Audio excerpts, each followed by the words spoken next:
Hello everyone, greetings to you all.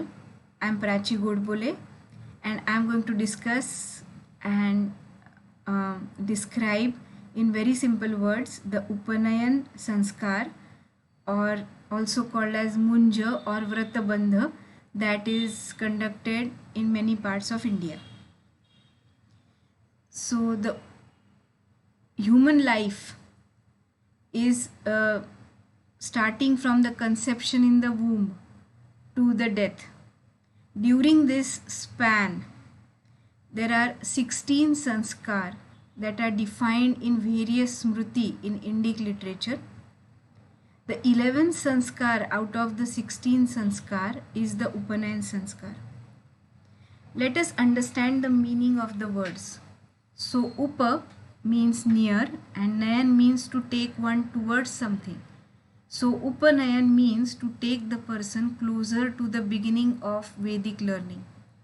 Sanskar, on the other hand, is a practice that makes an impact on the mind of the person who is doing the practice. So Upanayan Sanskar altogether is a practice of introducing the child to the teacher and the school of Vedic learning and mentally preparing the child to embark on the journey of learning. So the child who is undergoing this sanskar is called as Dvija. Dvija means born again. So first time everyone is born through the mother's womb. But the second birth is when the child opens up to Vedic knowledge. So the entry in the world of Vedic knowledge is termed as second birth or Dvija for any human being. Now let us discuss some events that take place during this ceremony.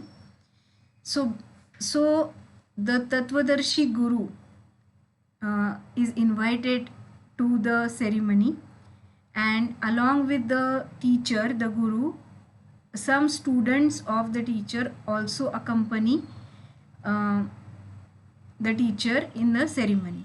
So the students are called as Ashtavarga, meaning at least 8 children who have already gone through this sanskar of Upanayan and who are already studying with the teacher, come to the ceremony. They will sit together, eat with the child or the batu, and intermingle and make friends with the batu, and then finally mentally prepare the child to accompany them to the school.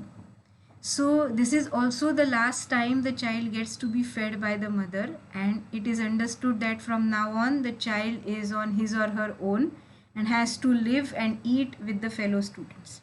So this is basically introducing and familiarizing with the fellow students.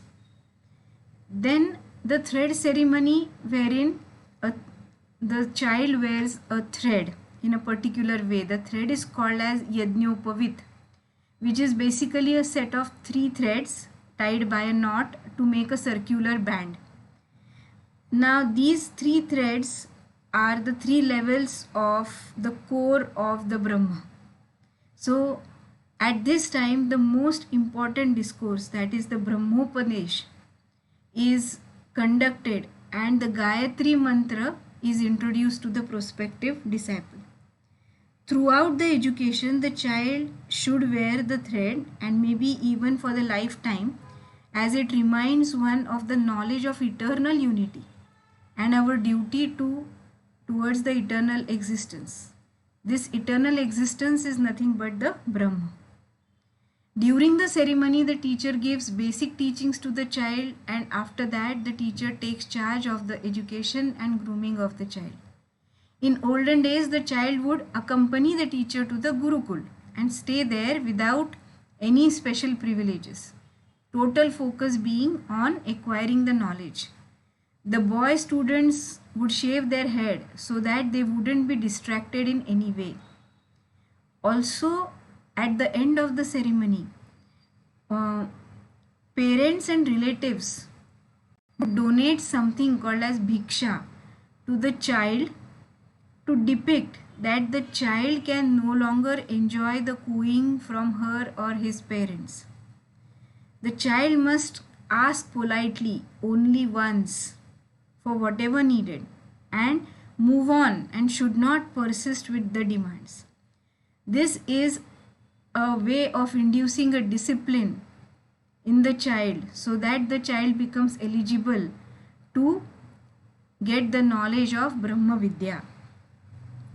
Anyone who wanted to be initiated on the path of Vedic learning of Brahma Vidya, Vidya about Brahma, knowledge of Brahma, would be able to begin with the Upanayan Sanskar. So the knowledge of Brahma, why to have this knowledge of Brahma? So the reason is that this knowledge guides a person to know oneself in the fullest possible way. It gives the understanding of universal oneness and inspires the person to always work for the welfare of all.